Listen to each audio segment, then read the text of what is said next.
പ്രായം വെറും 23. എന്നാൽ ഹാക്കിംഗ് മേഖലയിൽ വമ്പന്മാരിൽ ഞെട്ടും ജോയലിന്റെ ചോർത്തൽ ടെക്നിക്കുകൾക്ക് മുന്നിൽ.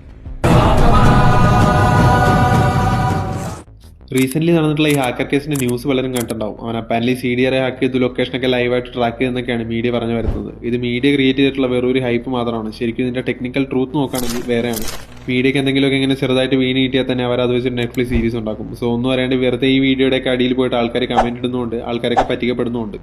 സോ അതിന്റെ വലിയ സത്യം എന്താണെന്ന് വെച്ചിട്ടുണ്ടെങ്കിൽ ആക്ച്വലി ഹാക്കർ എന്ന് മീഡിയ അവകാശപ്പെടുന്ന ആൾ ഡാർക്ക് വെബിൽ ഓൾറെഡി ലീക്ക് ആയിട്ടുള്ള ടെലികോം കമ്പനീസിന്റെ ഡേറ്റാബേസ് ആണ് യൂസ് ചെയ്യുന്നത്.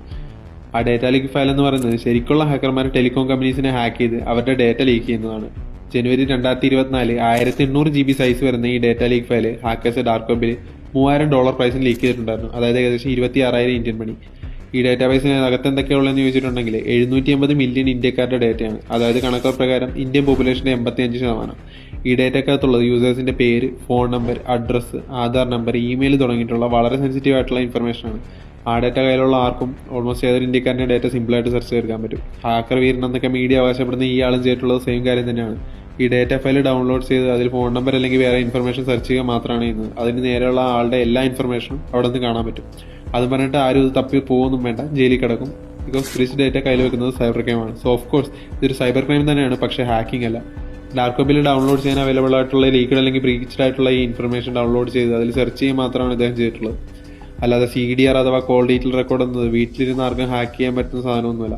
ന്യൂസ് ചാനലിൽ ആർക്കൊരു ഫാൻസി വേർഡ് വീണ് കിട്ടിയപ്പോൾ അത് വെച്ച് അവർ ആറാടിയെന്ന് മാത്രമേ ഉള്ളൂ. പത്തനംതിട്ടയിൽ അറസ്റ്റിലായ ഹാക്കറുടെ ഹാക്കിംഗ് വീഡിയോകൾ പുറത്തു വന്നിരിക്കുകയാണ്. ഏത് രാജ്യത്തുള്ള ആളുടെ വിവരങ്ങളും നിഷ്പ്രയാസം ചോർത്തുമെന്നാണ് ഈ ഹാക്കർ പറയുന്നത്. മീഡിയക്കാർക്ക് ഇതിനെ സൂപ്പർ ഹാക്കിംഗ് ലോകത്തെ വമ്പന്മാർ നെറ്റി എന്നൊക്കെയാണ് വിശേഷിപ്പിക്കുന്നത്. പക്ഷേ ടെക്നിക്കലി ജസ്റ്റ് ഡേറ്റ മൈനിങ് മാത്രമാണ്. ബ്രീച്ച് ആയിട്ടുള്ള ഡേറ്റ യൂസ് ചെയ്തിട്ടുള്ള മാത്രമാണ് ചെയ്തിട്ടുള്ളത്. പിന്നെ വേറെ ചില റിപ്പോർട്ടിൽ പറയുന്നത് വീഡിയോ കോൾ വഴി അമേരിക്ക വരെയുള്ള ആൾക്കാരെ ഹാക്ക് ചെയ്ത് ലൊക്കേഷൻ പറഞ്ഞു അതിന്റെ വീഡിയോസ് ഒക്കെ കിട്ടിയിട്ടുണ്ടെന്നൊക്കെയാണ്. വീഡിയോ കോൾ ചെയ്യുന്ന ആളുടെ കൃത്യസ്ഥലവും മുറിയുടെ ചിത്രം വരെ ഹാക്ക് ചെയ്തെടുക്കും.